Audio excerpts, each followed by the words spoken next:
Around the world, in many countries and at various sites, there are aquaculture units operating and producing fish and shellfish products for consumption. Young Orestes from Greece was lucky enough to find himself accidentally near a unit like that, where sea bass and sea bream are being farmed.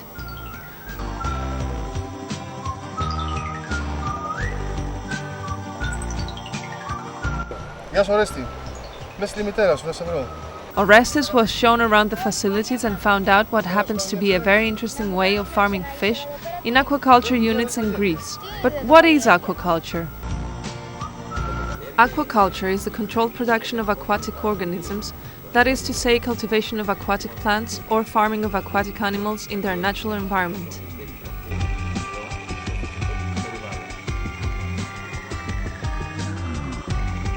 What do we need aquaculture for, since fish can be caught by fishermen?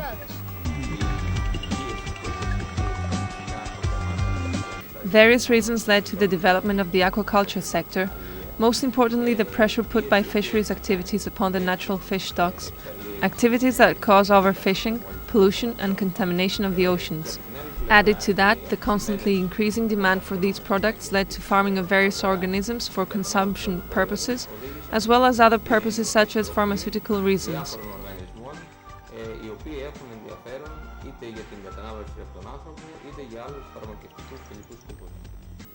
This is a typical Greek aquaculture unit. Reproduction, initial feeding and the production of a large number of viable fry of sea bass and sea bream all take place in the land-based hatchery. Farming begins in the broodstock tanks. In these tanks, male and female fish will be used as parents for the production of eggs.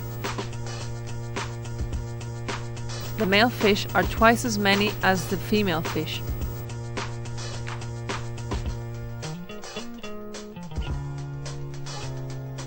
The fertilized eggs float in seawater and flow out of the tank through a tube and into a bucket for eggs.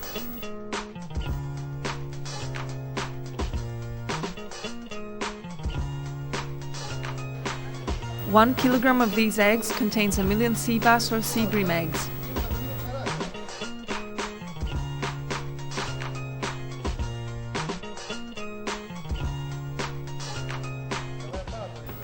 These eggs are transferred to the incubation tanks. After hatching, the little fish that come from the eggs, so-called larvae, are given live feed. This feed consists of small zooplankton.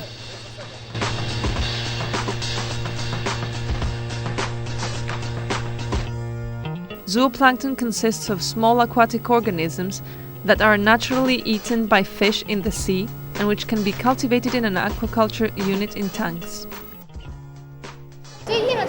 As fish need to feed on zooplankton to grow, zooplankton needs to feed on phytoplankton to grow and multiply.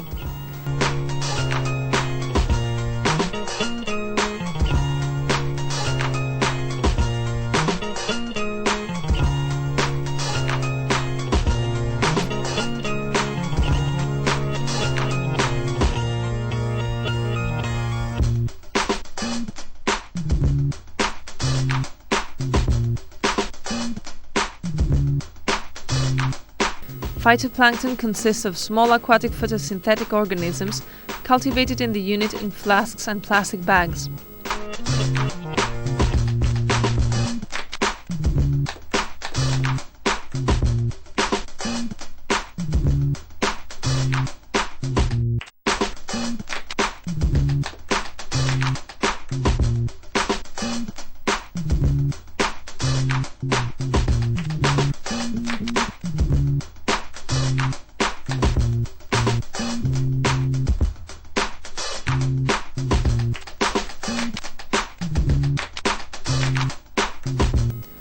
As larvae grow bigger, artificial feed is added to their diet.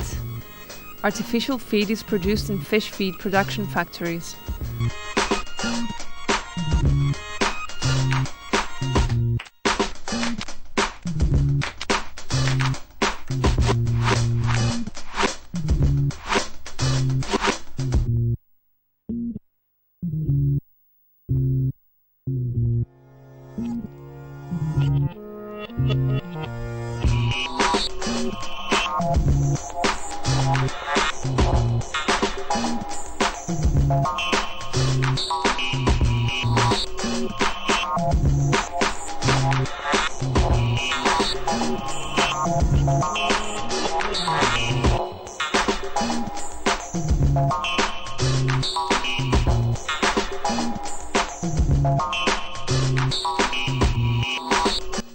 About a month later, little larvae are transferred to outdoor tanks.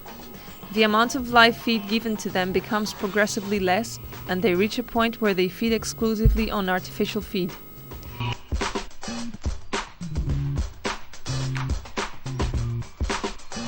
Two to 3 months later, the small fish, which now weigh about 1 to 2 grams, are taken to the sea and put in sea cages.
They spent the rest of their lives in these sea cages, feeding on artificial feed and growing bigger and bigger.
Frequent inspections are made of farm cages and predator control nets to detect damage and correct problems that could involve fish escapees or threats to caged populations.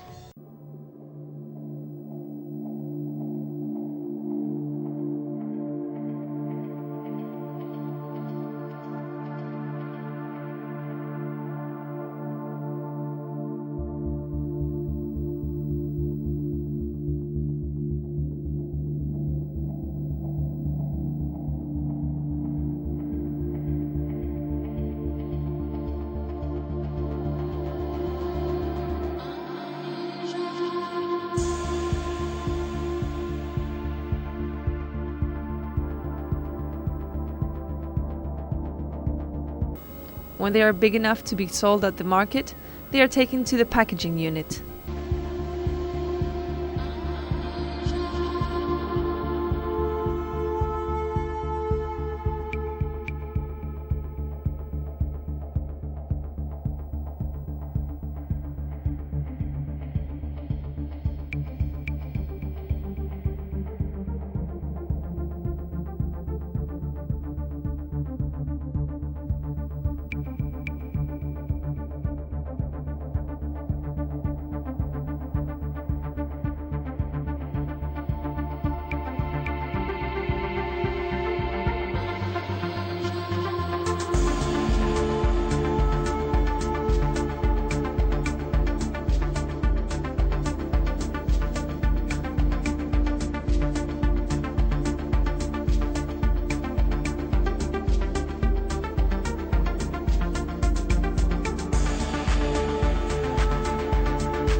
In the packaging unit, fish are put in boxes and ice is added.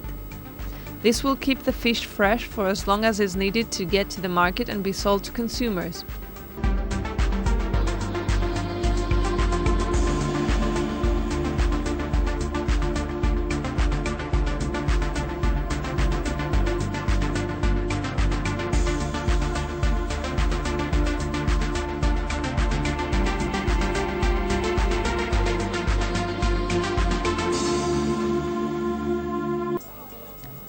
Ireland has a strong culture in farming salmon, mussels and oysters. Right. This is the hatchery where we have the ova incubators and the ova trays for hatching the ova. Spawning consists of the eggs. The fish are taken, they are anaesthetised and washed with water, dried, and they're hanged up. We use an air system to spawn the eggs by inserting a needle into the body cavity of the fish and inserting some pressure on it, and the eggs are blown into buckets and they're collected in buckets. Milk from the male fish is taken down in freezer bags on ice. The fertilisation is carried out in this hatchery and the ova are placed into the incubators in flowing water. We can put them on ambient water, or we have a heating system here which we can use to heaten the water up to 8 degrees to speed on the incubation time. The ova on the heated system are used to produce S0 fish which go to sea in October, end of September, October each year. And the ambient treated fry which hatch a bit later go to sea in February, March as normal. The ova are handled, as I said, at 300 degree days. They have to be moved to other customers or to different places between 300 and 400 degree days. They generally hatch at about 450 to 500 degree days, and then they are in the trays at that stage. They survive in the trays on their yolk sac until they reach about 800 degree days, at which time they are ready for first feeding and transfer to on-growing tanks on the farm. They feed better the higher the temperature. They're very slow if it's cold. So they are fed during the summer on grown and go to sea generally normally in March, April.